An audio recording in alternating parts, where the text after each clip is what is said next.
ही झाल्यापासनं ना मामा, आजी, बाबा सर्व हिच्याच अवतीभोवती फिरत होते. म्हणजे कोणीही घराच्या बाहेर गेल्यावरती पहिलं हिला घ्यायचे. पण आता तसं होणार नाही, कारण आता आम्ही जाणार आहे आमच्या घरी. म्हणजे मी जाणार आहे सासरी, पिल्लूच्या बाबांच्या घरी.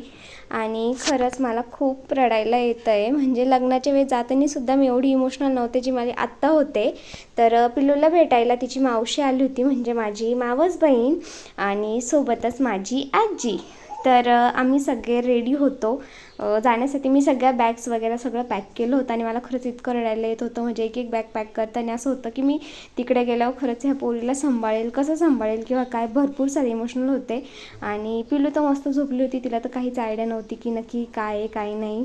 तर फायनली सगळे इमोशन्स कंट्रोल करत थोडंसं रडत मी निघाले माझ्या सासरी, म्हणजे पिल्लूच्या बाबांच्या घरी. आणि पिल्लूला घ्यायला तिच्या आत्या आल्या होत्या.